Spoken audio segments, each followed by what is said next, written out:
네, 오늘의 전국 주요 현안 짚어보겠습니다. 최창열 용인대 교수, 김영준 명지대 교수 두 분 모셨습니다. 어서 오십시오. 네, 안녕하세요. 안녕하세요. 예, 안녕하십니까. 자, 이재명 후보, 지금 대선 후보로서의 행보를 본격화하고 있는데요. 오늘은 조금 전인 2시 반에 대장동 관련 현장인 성남 1공단 공원을 방문을 했습니다. 지난번에 대장동 국감에도 출격을 하지 않았습니까? 이게 정면 돌파 의지라고 봐야 되겠죠. 이재명 후보는 이제 대장동과 관련돼서 크게 두 가지를 아주 집중적으로 얘기를 하고 있습니다. 네. 왜냐하면 본인이 공익 환수를 5천억 이상을 해왔기 때문에 당군 이래 최대의 이건 치적이다라고 얘기하는 부분 하나가 있고, 두 번째는 실제로 민간 개발업자들의 배분과 관련돼서는 자기는 잘 모르겠다라는 이 두 가지를 이제 핵심적으로 얘기를 하고 있는 거거든요. 지난 국감에서도 그렇고 오늘 아마 이제 대장동 관련 현장을 방문하면서 정면 돌파하겠다라는 행보로 해석을 할 수 있지만 정말로 대장동 특검과 정면 돌파를 하려면 저는 본인 스스로가 특검을 받아들이는 것이 최상의 방법이라고 봅니다. 왜냐하면 오늘 의미 있는 여론조사 결과가 나왔지 않습니까? 한국갤럽이. 그러면서 한번 좀 특단의 조치를 좀 취할 필요가 있지 않을까 생각합니다. 예. 자, 뭐 이재명 지사는 뭐 뒤져도 100% 나올 게 없다 이렇게 얘기를 이제 자신하고 있는데, 근데 국민의힘은 이재명 후보 비리 국민검증 특위도 가동을 했고요. 지금 말씀하신 특검 받아라. 오늘 이준석 대표가 도보 1인 시위까지 나선 이런 상황이거든요. 뭐 총공세를 펴는 이런 상황일 수밖에 없겠죠. 국민의힘 입장에서는. 그래서 특검이 이제 계속 이제 쟁점인데요. 오늘 이제 그 근린공원을 방문한 건 여기 이제 공공이익을 환수했다라는 걸 노력했다. 이걸 이제 보여주러 간 거거든요. 그러니까 공공이익을 이제 5,503억 원을 환수했다는 거 아닙니까? 그렇게 설명하고 주장하고 있는 건데, 아무튼 이제 대장동 개발 부지 자체보다도 옆에 그 대장동 인근 터널하고 이 공원 이런 쪽을 공공이익을 환수했다는 걸 보여주러 간 거예요. 일종의 뭐 정면 돌파도 정면 돌파입니다만 그 노력을 이렇게 했다라는 현장을 보여주는 건데, 지금 말씀하신 그 부분은 이 특검에 관련된 여론이 특검은 좀 하자는 쪽이 좀 높아요 지금. 그것만 부인할 수 없습니다. 여론조사 결과가 나오기 때문에 여당은 여당들의 주장도 일리가 있어요. 지금 검찰의 수사가 진행 중이기 때문에 이걸 해보고 미진하면 그때 특검하자라고 얘기하고 있는 거예요. 특검을 완전히 거부하는 건 아닌데 사실상 뭐 특검 거부로 해석될 수가 있죠. 그런데 이제 민심이 여론이 이렇게 특검을 원한다면 민심을 따라가는 게 좀 맞는 것 같아요. 이게 이제 여야가 쟁점이 첨예하게 갈리고 워낙 입장이 다르고 이해관계가 이렇게 부딪힐 때는 결국 여론을 따라가는 수밖에 없어요. 그 민주주의거든요. 저는 그래서 이건 민주당도 특검에 대해서 마냥 거부만 할 게 아니라 일단 미진하면 이제 하겠다라고 얘기는 해놓은 상태니까. 근데 특검이 이럴 때 특검을 하지 않으면 특검이란 이 존재 자체가 의미가 없는 거거든요. 제도 자체가. 워낙 입장이 다르잖아요. 주장도 다르고 논법도 다르고 논리 구조도 다르기 때문에 이럴 때 특검에 대해서 여론도 높고 이렇다면은 민주당도 마냥 거부만 할 게 아니라 거기서 명명백백하게 밝히는 것도 괜찮다라는 생각이 들어요. 두 분 모두 국민 여론을 언급을 해주셨기 때문에 대장동 의혹 관련해서 국민들이 어떻게 보고 있는지 오늘 나온 갤럽 여론조사를 잠시 보시겠습니다. 자, 대장동 특검 찬반을 물었는데요. 자, 찬성 여론이 65%, 특검 필요 없다가 25%, 모르겠다가 10%고요. 그리고 또 하나, 이재명 당시 시장이 특혜 의도적으로 개입했다고 생각하느냐, 이 역할이 있었느냐 이걸 물어봤을 때, 자, 좀 개입했다고 보는 여론이 55% 정도 되는 상황이거든요. 자, 교수님, 이재명 후보가 계속 정면 돌파를 시도하고 있습니다만은 여전히 국민적 의혹을 해소하기는 좀 쉽지 않아 보입니다. 그렇습니다. 저희가 통상 이제 여론조사 결과가 나올 때 몇 가지의 원칙이 있어요. 60%에 대한 부분들을 굉장히 중요하게 봅니다. 여론조사 결과가 60% 이상이 나왔을 경우에 우리처럼 아주 진영들과 굉장히 대립되고 있는 이 사회 구조 속에서 60% 이상이 나온다는 거는 그거는 여야 진보 보수 모두 다 그 의견에 동의를 한다는 거가 되는 거거든요. 2019년 조국 사태 때도 조국 장관이 퇴임해야 된다라는 거가 60% 이상 높게 나온 구조랑 거의 비슷해요. 그리고 여하튼 간에 본인이 아무리 뒤져도 안 나온다고 하지만 민간업체 특혜를 주기 위해서 의도적으로 개입했다는 게 55%고요. 특히 20대의 경우에는 70%까지 나오고 있기 때문에 이거는 현장 방문한다든지 아무리 국감에서 본인의 의견을 낸다 하더라도 의혹을 풀기에는 한계가 있을 수밖에 없어요. 그래서 지난 2007년도에도 당시에 이명박 후보가 BBK 문제 가지고 얼마나 시끄러웠습니까? 그래서 막판에 결국 이제 BBK 특검을 받아들였는데요. 물론 대통령 선거가 끝나고 나서 특검이 시작이 된 거는 있지만 이러한 오늘의 여론조사 결과 때문에 최근에 10월 10일 날 여당 후보로 당선됐음에도 불구하고 컨벤션 효과가 나오고 있지 않는 이유 중에 하나도 현재 지금 민심의 흐름과 같이 맥을 하고 있는, 같이 하는 것이 아닌가 생각 좀 합니다. 예. 자, 국민 여론은 이렇습니다만은 이재명 지사가 이제 윗선이다. 여기에 네. 어떤 연결고리가 아직 드러난 것은 없기 그렇습니다. 때문에 앞으로 이제 수사 상황이나 추가 언론 보도들 좀 지켜봐야 되는데. 자, 이런 가운데 황무성 당시 성남도시개발공사 사장 사퇴 종용 의혹의 핵심 인물이죠. 유한기 당시 본부장에 대한 금품수수 의혹이 제기돼서 검찰도 들여다보고 있는 것으로 전해졌는데, 그런데 이 황무성 사장의 녹취 공개와 관련해서 여야 입장이 확연히 엇갈리고 있습니다. 듣고 오시겠습니다. 대장동 이 사태를 그 넷플릭스 그 오징어 게임에 비유하면요. 예. 저는 곽상도 의원이 프론트맨 역할을 했다고 초기부터 지목을 해왔거든요. 네. 그런 맥락이라면은 프론트맨 곽상도 위에 VIP가 이재명인가 이거 번지수를 잘못 잡은 것이죠. 그리고 황무성 씨 이 이야기가 이제 나온 것은 결국에는 대장동 사태를 이재명하고 연결시키려는 어떤 의도가 있는 그런 배우가 있다고 저는 생각합니다. 협박이라는 명백한 팩트를 반박할 수 없으니까 그 증인을 공격하여 본질을 흐리고 있는 것이라고 볼 수밖에 없습니다. 유동규를 사장 권한 대행으로 만들어서 민간업자에게 최대의 특혜를 주도록 하려는 거대한 음모의 일환이었다고 보는 것이 건전한 상식일 것입니다. 민주당은 오늘이라도 특검 도입 논의를 위한 원포인트 원내대표 회담에 응할 것을 다시 한번 촉구합니다. 네. 지금 안민석 의원은 프론트맨이 곽상도 의원인데 그 위가 이재명 지사겠느냐, 이 연결고리가 이상하다. 그래서 황무성 사장이 등장한 것 자체가 좀 배후가 있다 이렇게 보고 있고요. 지금 야당에서는 왜 증인을 공격해서 본질을 흐리냐 이런 주장인데 녹취록을 많은 국민들이 듣지 않았습니까? 어떻게 보고 계십니까? 녹취록을 조작하기는 좀 어렵지 않겠어요? 예. 기술적으로.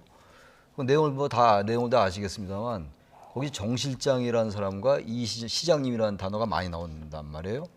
그리고 이제 황무성 그 당시 사장에게 일단 물러나라라는 거 분명히 느껴지잖아요. 그래서 오늘 당장 그 물러나라. 그날이 이제 2015년도 2월 6일이었잖아요. 그리고 그날 이제 물러났어요. 그 다음 주에 내가 물러나겠다고 시장님께 얘기를 하겠다라고 얘기하니까 아니다 당장 물러나라. 진짜 당장 그날 물러났어요. 예. 근데 뭐 모든 게 이 여야의 주장도 다 다르고 이러기 때문에 지금도 특검 얘기 방금 했습니다만 알 길이 없죠. 어쨌든 녹취록도 나와도 그게 뭐 조작이라고 서로 이쪽도 얘기를 하고 있으니까 국민들은 뭐 대단히 혼란스러운 건데 예. 단 이런 건 있을 것 같아요.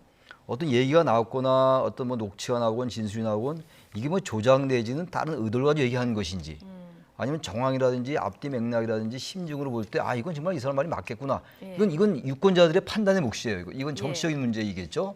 법리적인 문제 이전의 문제인데 그날 이제 말하는 것 중에서 그만두고 나서 이재명 후보가 최근에 한 얘기 중에서 그날 그만둬서 좀 의아하게 생각했다 이런 얘기가 나오거든요. 예. 그럼 이건 만약에 모든 그 전제를 깔고 하는 거예요. 이거는. 근데 정말로 시장 그만뒀으면 아무 얘기 없이 제가 시장 같으면 사장 같으면 제가 윗사람 같으면 아니 왜 그만두게 된 거냐고 물어봤을 거 아니겠어요. 네. 인사를 왔는데 그게 의아하게 생각했다라는 얘기 물론 그렇게 물어봤을 수는 있죠. 이재명 후보가 그 얘기 안 하고 이제 의아하게 생각했다라는 말만 소개했을 수는 있는데 일반적으로 볼 때는 첫 마디가 당신 왜 그만뒀어가 나올 거 아니겠어요. 근데 그 말을 안 했단 말이에요. 이재명 시장 후보가. 그거 이제 국민들이 의아하게 생각하고 그야말로 의아하게 생각하는 부분이에요. 네. 그리고 유한기 본부장이 그 당시에 실세라고 이른바 유투라는 거 아니에요? 유동규 전 본부장이 유완. 이분이 이제 유투라는 건데 그만큼 힘이 있었다는 얘기인데 그 녹취록만 보면은 보도에 나온 녹취록만 보고 음성만 볼 때는 좀 이해가 안 가는 거거든요. 아무리 본부장이 녹취록만 봤을 때는 좀 물음표가 달린다. 유투라도 그렇게 얘기하기 쉽지 않지 않겠는가라는 그런 심증이죠. 네. 자, 오늘 사퇴 안 하면 박살난다. 이 목소리의 주인공 유한기 전 본부장. 자, 어떻게 설명을 하냐면 이 사퇴를 내가 얘기를 했던 거는 황무성 사장이 사기 사건에 기소가 됐기 때문에 그런데 버티고 있어서 시장님을 거론했다 이렇게 얘기를 하고 있는데, 자 이게 유한기 그 본부장으로서 단독 행동이 가능한 일일까요? 어떻게 보십니까? 최종 임명권자가 모든 거를 갖고 있잖아요. 그러면 그 녹취록 속에서 그런 말이 좀 나왔어야 되는 거 아니에요? 당신에 관련돼서 참 불미스러운 일들이 좀 벌어지고 있기 때문에 사퇴를 할 수밖에 없는 상황이 아니겠느냐라는 그런 내용이 들어가 있나요? 없잖아요. 그 녹취록을 보면은. 그래서 이거는 나중에 이제 공개되니까 그 상황에 대한 논리로 이제 그 나온 거라고 밖에 이제 우리가 의심할 수밖에 없는 건데요. 이 녹취록을 부정하게 되면요. 어떤 결과가 나오냐면 고발 사주 의혹 녹취록도 부정될 수 있는 건가요? 똑같은 거잖아요. 아니 고발 사주 의혹과 관련돼서 녹취록은 굉장히 신빙성이 있다고 민주당은 얘기를 하고, 예를 들어서 지금 얘기하는 녹취록에 대해서는 이건 사실이 아닌 것 같다. 녹취록이 사실이 아닌 것 국민의힘도 같은 입장입니다. 그렇습니까? 예, 그렇기 때문에 거꾸로, 똑같은 예. 거예요. 고발 사주 녹취록도 지금 공개돼가지고 파장이 있는 거 아니겠습니까? 예. 녹취록에 대해서 사실이 아닌 것 같다라는 표현은 잘못된 표현이라고 봐요. 예. 그러니까 그런 의미에서 이런 거를 정확하게 나름대로 파악할 수 있는 방법은 저희들은 뭐 여기서 파악할 수는 없지 않습니까? 검찰 수사든 뭐 특검이든 다른 걸 통해서. 그럼 분명한 거는 그 사퇴 압박을 했었던 시점이 중요하잖아요. 예. 사퇴 압박이 시점이 이제 바로 화천대유를 포함해서 대장동 사업이 본격적으로 진행되는 그 시점이기 때문에 의심을 받을 수밖에 없지 않겠는가 생각을 예. 하게 되는 겁니다. 어쨌든 대장동 의혹 계속해서 대선 변수가 될 것 같은데, 자, 이재명 후보 관련해서 어제 발언 논란이 하나 있었습니다. 음식점 허가 총량제. 이거 뭐 국민의힘뿐만 아니라 정의당에서도 이제 비판이 나온 상황이어서 이재명 지사가 일단 이건 뭐 검토만 해본 거다 한 발 물러서긴 했는데, 그 해명하면서도 불나방이라는 표현을 써서 또 한 번 이제 논란이 됐거든요. 근데 뭐 이재명 지사뿐만 아니라 지금 여야 후보 모두 막론하고 발언 리스크. 자, 이 부분은 특히 그 대선 앞두고 좀 조심해야 될 부분이 아닌가 그지 싶습니다. 발언 리스크가 지금 뭐 많죠. 예. 모든 이제 정치인들이 거의 이 후보들도 그렇고 비유도 은유도 너무 이제 부적절한 은유가 많고 뭐 여야 후보 마찬가지예요. 예. 불나방 비유도 전 뭐 적절치 않다고 보는 것이고 최근에 뭐 야당 후보들도 그런 말을 많이 했어요. 그러니까 그 얘기는 당연히 리스키한 거고, 단지 이제 저희 음식점 총량제 저 부분은 뭐 이제 전체주의 발상이다 반헌법적이라고 얘기하는데 전 그 비판은 좀 과도한 것 같아요. 그 비판은 과도한 것 같다. 예. 제가 왜 이 말씀드리냐면은 헌법 119조 1항과 2항이 있는데 119조 예. 1항에는 개인과 기업의 창의와 자유를 존중함을 기본으로 한다 이렇게 나와 있어요. 네. 2항에는 또 잘 아시겠습니다만 경제의 민주화를 위하여 국가는 시장에 관한 규제와 조정을 할 수 있다. 이른바 경제민주화 조항이거든요. 예. 그러니까 1항과 2항이 상충되다는 지적을 많이 했어요, 사실은. 국가의 역할이 어디까지인가? 그렇죠. 예. 그러니까 하나는 이제 좀 신자유주의적인 그런 거 1항은. 2항은 국가가 많이 개입한다는 건데 예. 이건 총량제라는 건 자영업이 지금 워낙 비중이 높잖아요. 우리나라가 거의 20%에 육박하고 그런단 말이에요. 워낙 높은 거는 많이 인식을 하고 있단 말이에요. 우리가 평소에도. 이걸 어떻게든 자영업을 구조적으로 자영업에 대한 비중을 낮추고 다른 쪽에 어쨌든 생계를 모색해야 하는 건 필요한데, 문제는 당장 총량 허가제다라고 나오니까 이재명 지사 스스로도 후보도 본인도 이제 철회를 한 거 아니겠어요? 그래서 저는 어쨌든 이거는 사회적인 논의라는 측면에서부터 의미가 있다고 봐요. 예. 단 그러나 이건 무조건 총량을 규제하자. 이건 반발을 불러일으킬 수밖에 없어요. 그러니까 이제 이 후보도 철회하지 않았겠어요? 단지 보기에 따라서는 굉장히 이슈가 또 되는 거 아니에요, 이게. 예. 그러니까 대단히 논쟁적이고 디베이터블한 그런 논리란 말이에요, 이 부분이. 그러니까 이게 벌써 이 중심에는 이재명 후보가 있는 거거든요. 그러니까 저는 객관적으로 볼 때 이슈를 고르는 건 탁월하다 어쨌든 간에. 이슈를 고르는 건 그건 탁월하다. 주도하잖아요, 이 판을. 예. 그러니까 이건 선거라는 건 여러 가지 선거 전략이 있는 거 아니에요? 당이나 규범을 떠나서. 그러면서 볼 때는 이건 선거 전략으로 나쁘진 않다는 아, 이거 생각이 들어요. 전략적인 발언이었다 이렇게 보시는 거군요, 그러면. 전략도 있고 나름의 생각도 있겠죠. 예. 그러나 어쨌든 결과적으로는 전략적인 사고도 포함되어 있을 것 같다는 예. 생각이 들어요. 결과적으로는 단지 당의 후보기 때문에 이제는 그냥 경선 후보가 아니므로 당과 상당히 조율하고 네. 충분히 신중하게 검토된 의견을 얘기하는 게 낫다. 예. 그렇게 얘기하고 바로 걷어들이고 이런 게 몇 번 되면요 신뢰가 깨져요. 예. 그건 제가 말씀을 드리고 싶습니다. 이슈의 중심에 있는 능력은 탁월한데 이제 대선 후보니까 네. 이제 당 지도부와 좀 상의를 하는 이런 태도도 필요하다는 얘기를 해주셨는데, 어쨌든 이재명 후보 지금 뭐 김두관, 박용진 후보까지 다 만났고 다 지지를 이제 받아냈습니다. 이렇게 되면은 원팀 선대위 진용을 갖추는 모양새라서 이 부분은 이재명 지사 그 앞으로 행보에 좀 힘을 받게 하는 이런 부분이 아닌가 원칙이며 싶습니다. 과정이죠. 예. 근데 다음 단계가 더 국민들이 관심 있어야 해요. 뭐 지금 이제 같이 경쟁했던 분들을 끌어안고 가는 건 좋은데 네. 도대체 새로운 인물이 누굴까?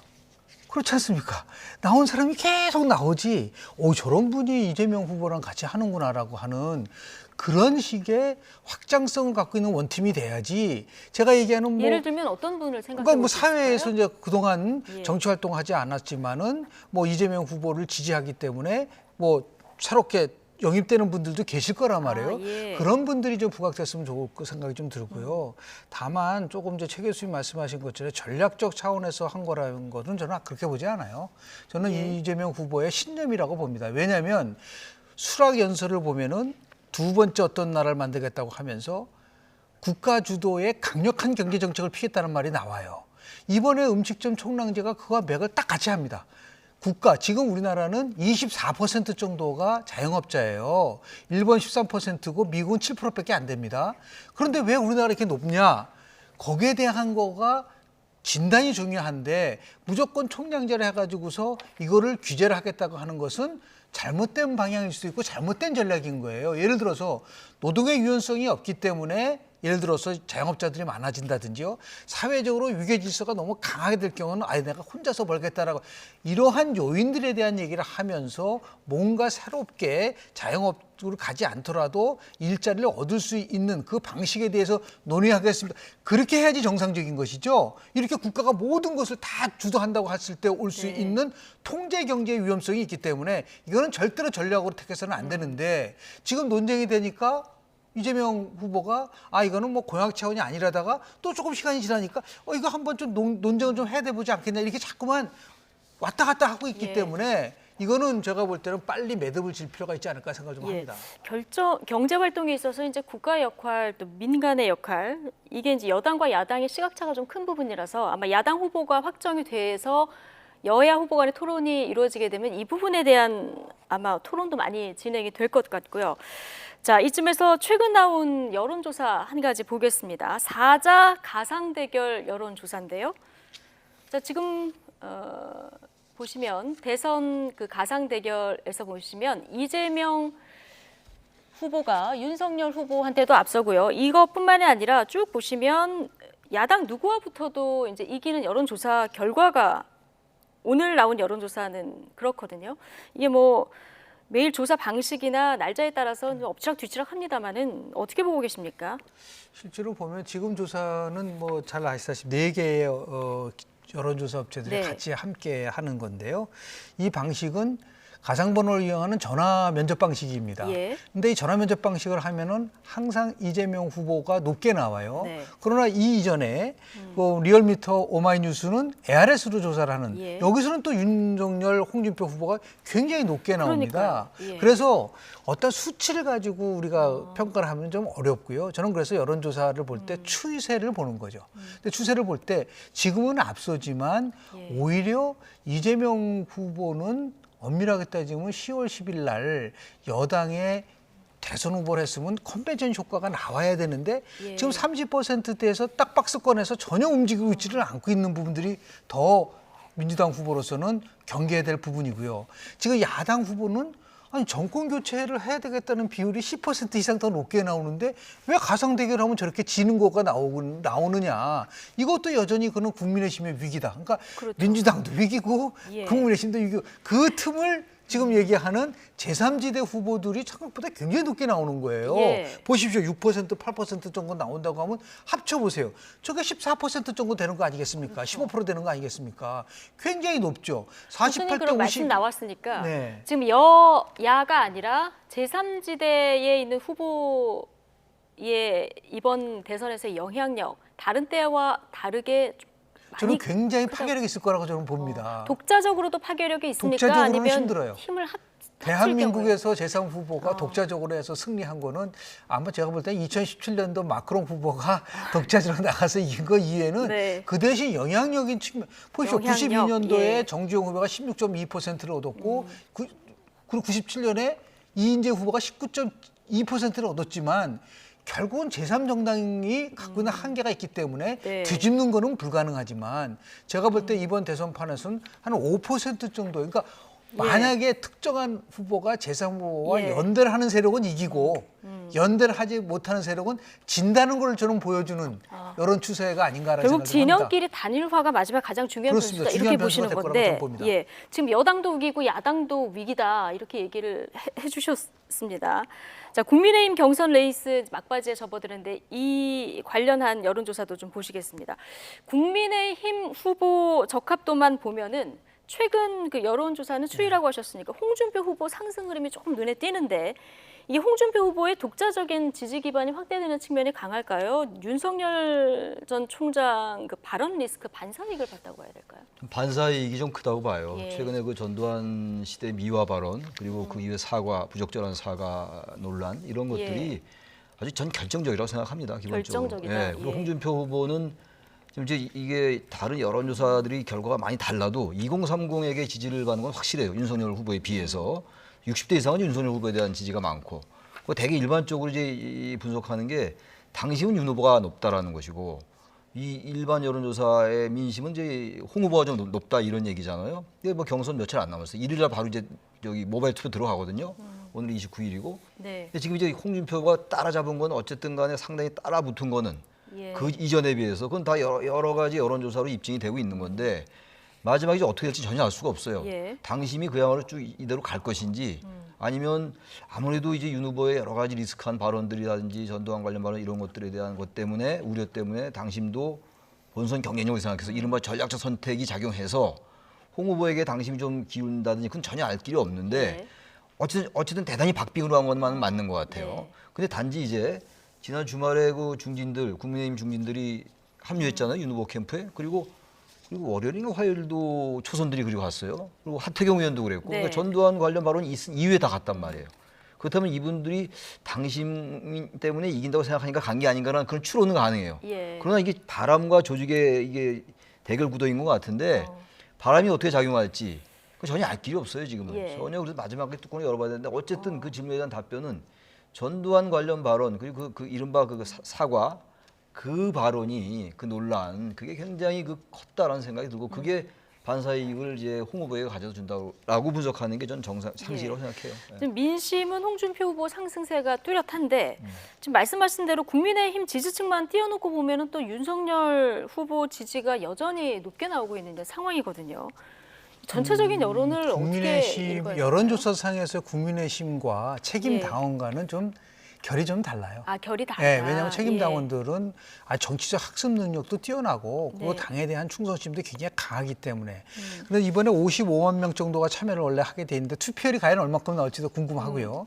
그걸 세분화시키면 33만 명이 기존 당원이고 22만 명이 이준석 대표가 출범하고 나서 나온 신인 당원들이에요. 예. 그래서 이 흐름이 어떻게 나타나냐가 이제 굉장히 중요한데 그 22만의 연령대 구성은 20대, 어떻게 30대, 되나요? 40대가 주로 이루고 있습니다. 주로 많다. 예, 그래서 예. 그런데 중요한 것은 예. 이 층을 홍준표 후보가 굉장히 힘을 발휘할 거라고 보는데 저는 한편으로 또 궁금한 거는 원희룡 후보가 홍준표 후보 표를 잠식할 가능성은 저는 있다고 보는 거죠. 아. 왜냐하면 원희룡 후보는 20, 30대에서 굉장히 지금 아주 지지가 높아지고 있는 거예요. 일타 강사 이후에. 예, 그래서 모르는 네. 겁니다. 그것도. 예. 그리고 아까 얘기하는 기존 당원과 신임 당원들의 사이 속에서 흥미로운 거는 실은 10월 19일 날 이제 전두환 옹호 발언이 나왔고요. 21일 날 개사거 논란이 있었습니다. 그렇죠. 그 예. 정확하게 일주일 후가 지금 25, 26일이에요. 예. 여론 형성 기간이 보통 5일 내지 7일이라고 본다고 한다면 지금쯤 그 여파가 나오기 시작을 하고 있는데 예. 조사 결과를 보니까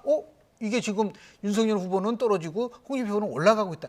그러니까 그런 경우에는 보통 그렇다면 당심이 민심을 따라갈 거냐라는 것이 최대의 관전 포인트인데 네. 하나 흥미로운 것은 두 사람 모두 다 이재명한테 이긴다고 하면은 그 발언이 별로 문제가 안 돼요. 예. 그런데 어떤 후보는 이기고 어떤 후보는 진다든지 둘 다 진다든지 이럴 경우에는 이제 당심이 무지하게 고민을 할 수밖에 없던 그런 상황이 전개될 건데 문제는 뭐냐면 50%를 당원이 차지하고 있기 때문에 이게 쉽게 어느 쪽이 유리하다 불리하다고 판단하기가 그렇게 쉽지는 않다는 말씀도 드립니다. 당심이 민심을 따라가느냐 이걸 정확히 분석하려고 해봐도 굉장히 복잡한 네, 분수들을 복잡한 다 거였습니다. 계산을 해야 되겠군요. 어쨌든 최근 여론조사가 이렇게 초접전이다 보니까 후보들 사이에 험악한 신경전도 좀 오가고 있습니다. 캠프 영입 경쟁을 놓고도 공방이 계속되고 있는데요. 관련 얘기 잠깐 듣고 오시죠. 이준석 당대표는 당협위원장, 국회의원 단 한 명 없이 선거 치렀어. 근데 바람이 이준석 바람이 부니까 그거는 조직은 무너지는 겁니다. 지금 양상이 똑같습니다. 민주당 인사 어느 누구도 홍준표 후보를 공격하는 사람이 없고 오히려 홍준표 후보를 옹호합니다. 그리고 홍준표 후보도 민주당이 짜놓은 윤석열 후보에 대한 공격 프레임에 편승해서 또 같이 합세를 하거든요. 그렇기 때문에 우리 당원들은 홍준표 후보의 그런 태도에 이제 환멸을 느껴서 정치 입문 4개월밖에 안 된 윤석열 후보에 대해서 압도적 지지를 보내는 것입니다. 자, 조직력이냐 바람이냐 양측 모두 지금 내가 유리하다. 자, 이렇게 주장하고 있는 이런 상황인데 자, 홍준표 의원은 조직은 바람을 이기지 못한다. 그리고 이준석 대표가 당선될 그 당시로 돌아가서 그때를 소환했고요. 지금 윤석열 후보도 오늘 국민의힘은 30대 젊은 당대표를 선출한 당이다. 어제 이 얘기를 했거든요. 이준석 대표 어떤 그 이미지 이런 것들을 서로 좀 차용하려고 하는 이런 분위기도 좀 느껴지는데 어떻게 보십니까? 결국 20, 30대의 표를 얻기 위한 치열한 싸움이라고 좀 보는데요. 실제로 보면은 지난번에 이준석 대표 할 때는 100% 시민들에 의한 거가 아니기 때문에 무차별적으로 같이 비교하기는 좀 어려워요. 그렇죠. 지금 50%가 분명한 건데 문제는 뭐냐면 이 기존 33만 명의 기존 중을 세분화시키면은 아주 강력한 박근혜 지지층이 있고요. 그 다음에 강성 보수층이 있고 그 다음에 중도 보수층이 있는데 이 강력한 보수층이 결국은 누구를 선택하느냐에 따라서 이제 결정되는 거거든요. 이 흐름이. 그러니까 끊임없이 이제 홍준표 후보는 20, 30대를 겨냥하면서도 이제 굉장히 강성 발언을 하는 이유가 뭐냐면 그 기존 강성 보수층을 얻기 위한 거라고 볼 수가 있는데 문제는 이게 지금 70%가 지금 당협위원장이 이제 윤석열 후보를 지지하고 한다면 이 조직의 힘도 결국은 무시 못할 수도 있다라는 말씀. 그러니까 현역 의원들 좀 상당수가 윤 캠프의 그렇습니다. 반 부분 아까 저 최창렬 교수님도 이 부분을 좀 주목을 하셨는데 자, 이것도 좀 눈여겨봐야 되는 대목이라는 거죠. 그렇죠. 왜냐하면은 당협위원장이라는 거는 그 당원들을 나름대로 같이 함께하는 동지의 개념이 굉장히 강하기 때문에 당협위원장의 입김이 강할 수밖에 없는. 다만 문제는 뭐냐면 과거에 당협위원장은 다선 의원들이 많았는데 지금은 초선 의원들이 당협위원장을 많이 맡고 있기 때문에 초선 의원들의 비율이 높잖아요. 이게 이제 어떻게 작용될지를 한번 볼 필요가 좀 있다고 보는 겁니다. 지켜보겠습니다. 그리고 지금 지지율이 떨어진 윤 전 총장 입장에서는 지금 전두환 발언 앞서 말씀하신 대로 그 이후에 이제 발언들 여파로 이제 떨어졌다고 분석을 해주셨는데 호남 민심을 좀 되돌리는 게 급선무 아니겠습니까? 하태경 의원도 영입을 했고요. 오늘 오후 3시 조금 전에 아마 만났을 것 같은데 호남 정치인이죠. 박주선, 김동철 의원 지지 선언 자리에 참석할 예정이다. 오전에 저희가 이런 얘기를 전해드렸거든요. 어느 정도 영향이 있을까요? 저는 뭐 박주선, 뭐 김동철 의원, 전 의원 영입한다고 해가지고 그건 영향 별로 없을 것 같아요. 이 영향은 크게 없을 것이다. 광주의 민심이라는 게 광주 지역을 뒀던 의원이 거기 합류했다고 바뀌고 이럴 수가 없는 상황이에요. 그 발언 내용 자체가. 그래서 그거는 저는 크게 영향 없다. 그리고 광주를 가는 것도 오히려 또 이 전두환 사과 관련 발언, 옹호 발언, 개사가 이걸 다시 상기시킬 수가 있기 때문에 저는 제가 윤석열 후보 캠프의 입장이라면 저는 광주 안 갈 것 같아요. 의미가 별로 없어요. 지금 안 광주 갈 것 가는 같다. 게. 그게 별로 그렇게 진정성 있게 느껴지지 않죠. 광주 내려가는 게. 그러니까 두 의원 영입하는 게 큰 영향 없듯이 전 광주 내려가고 그런 게 그 발언을 희석시키는 데는 저는 크게 영향을 못 줄 거라고 생각해요. 교수님, 윤석열 후보가 광주 가는 거 안 가는 거 어떤 게 그 여론에 도움이 된다고 보십니까? 지금 충격적인 조사는 호남에서 윤석열 후보 지지가 너무 낮으니까 이거를 이제 나름대로 광주 가서 정말 진정성 있는 사과를 하는 것이 오히려 낫다라고 생각할 수도 있겠지만은 지금 뭐 최 교수님 말씀에 일정한 동의가 있지만 아마 캠프 차원에서는 강행할 가능성이 저는 굉장히 크다고 좀 봐요.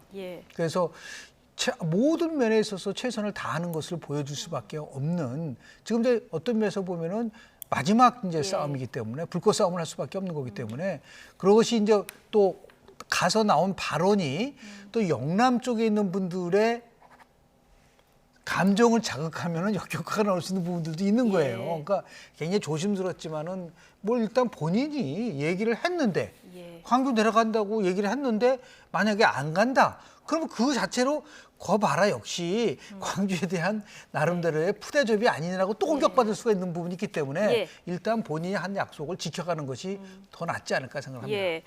결국 가더라도 진정성이 중요하다 그렇습니다. 얘기해 주셨는데 마지막으로 짧게 한 가지만 여쭤보겠습니다. 오늘 김종희 전 위원장이요. 내년 대선이 이재명 대 윤석열의 경쟁이 될 것이다 이렇게 얘기를 했습니다. 당연히 홍준표 후보에서는 도사냐 이런 비판이 나왔는데 김종희 위원장 발언 어떻게 보십니까? 김종희 위원장은 이제 그 경선 며칠 앞두고 최종 경선 앞두고 명백하게 윤석열 후보를 지지한 거라고 봐야 돼요. 윤석열 후보가 될 거라고 얘기한 거 아닙니까? 그럼 말하면 이재명 대 윤석열 사실 어떻게 보면은 이런 표현이 어떨지 모르겠는데 약간 적대적 공생관계, 큰 결이 가장 많이 나타나는 후보들이잖아요. 여야 간에. 이 두 쪽이 이제 앞선다는 얘기인데 이거는 홍준표 후보로서 뭐 치명적일 수 있어요. 김종인 전 위원장이 윤 후보를 뭐 공개적으로 지지했다라고 생각해야 될 것 같습니다. 그거는. 네, 알겠습니다. 오늘 국민의힘 맞수 토론도 또 예정이 돼 있어서 오늘 토론에서는 좀 정책을 좀 살펴볼 수 있는 기회가 있었으면 좋겠다 이런 생각도 듭니다. 최창렬 여기대 교수, 김영준 명지대 교수 두 분과 오늘 함께했습니다. 고맙습니다. 네, 좋습니다.